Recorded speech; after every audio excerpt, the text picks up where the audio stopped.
ప్రస్తుతము వరి చూసుకున్నట్టయితే ఈ వరి పంట చాలా చోట్ల మనకి ఈ పిలక దశలో అలాగే కొన్ని చోట్ల ముందుగా వేసిన దాంట్లో పొట్ట దశలో ఉన్నది. సో ప్రస్తుతం చూసుకున్నట్టయితే వరిలో అక్కడక్కడ ఆహ్, చాలా తక్కువ మొత్తంలో మనకి కాండం తొలిచే పురుగు ఉధృతి అనేది గమనించడం జరిగింది.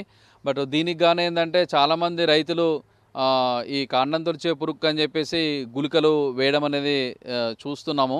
అయితే దీనికి గాను ఏందంటే ఈ లింగాకర్షక బుట్టలు ఎకరానికి ఒక 4 లింగాకర్షక బుట్టలు పెట్టుకున్నట్టయితే ఈ మొగరెక్కల పురుగులు ఈ బుట్టల్లో పడినప్పుడు దాన్ని గమనిస్తూ మనము ఈ గుళికలు వేసుకున్నట్టయితే దాని నివారణ అనేది బాగుంటుంది.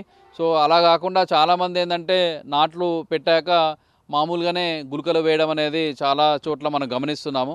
అలా కాకుండా ఈ లింగాకర్షక బుట్టలు పెట్టుకొని ఈ పురుగు యొక్క ఉధృతిని గమనించి దాన్ని బట్టి మనము ఈ రసాయన చర్యలు చేసుకున్నట్టయితే బాగుంటుంది. సో ఈ విధంగా ఏందంటే 4 లింగాకర్షక బుట్టలు పెట్టుకొని మనకు బుట్టల్లో పురుగు పడినట్టయితే ఈ వెంటనే మనము ఈ కార్బోఫిరాన్ గుళికలైతే ఎకరానికి ఒక 10 కేజీలు లేదా కార్టాప్ హైడ్రోక్లోరైడ్ గుళికలైతే 8 కేజీలు ఎకరానికి వేసుకున్నట్టయితే మనము ఈజీగా ఈ కాండం తొలిచే పురుగు ఉధృతిని చాలా వరకు నివారించడానికి అవకాశం ఉంటుంది. అయితే ఏంటంటే చాలామంది రైతులు ఈ గుళికలు వేసేటప్పుడు యూరియాతోటి కలిపి వేయడం అనేది మనము గమనించవచ్చు.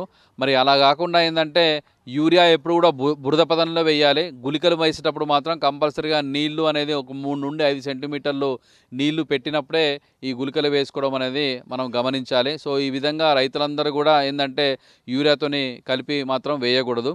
ఇంకోటి ఏంటంటే మరి ఇప్పుడు పుట్టకొచ్చింది కాబట్టి చాలా చోట్ల మరి ఇప్పుడు వాతావరణంలో అధిక ఉష్ణోగ్రతలు ఉన్నాయి కాబట్టి మరి రెగ్యులర్గా మనము గమనించే సమస్యలు ఏంటంటే ఒకటేమో ఈ కంకినెల్లి ఒక సమస్య, అలాగే మనకి మరి రాబోయే రోజుల్లో దోమ కూడా అంటే సుడిదోమ కూడా వచ్చే అవకాశం ఉంది కాబట్టి మరి దీన్ని గమనిస్తూ ఏంటంటే ముఖ్యంగా మరి కంకినెల్లి అనేది మనకు రెగ్యులర్గా ఎక్కడైనా ఫీల్డ్లో వచ్చినట్టయితే మాత్రం ముందు జాగ్రత్తగానే మరి ఈ పొట్ట దశలోనే ఒకసారి ఈ కంకినెల్లికి రాకుండా ముందు జాగ్రత్తగా ఒకసారి ఈ ఈ స్పైరోమెసిఫెన్ అనే మందును 1 ml లీటర్ నీటికి, దాంతోపాటు ఈ పొట్టకుళ్ళు కూడా వచ్చే అవకాశం ఉంటుంది కాబట్టి ఈ ప్రొపికనోజోల్ అనే మందును 1 ml, ఈ రెండు 1 ml మనం పిచికారీ చేసుకున్నట్టయితే ఈ పొట్ట దశలోనే ఈ కంకినెల్లి సమస్య కానీ అలాగే పొట్టకుళ్ళు సమస్య అనేది రాకుండా ఉండే అవకాశం ఉంది.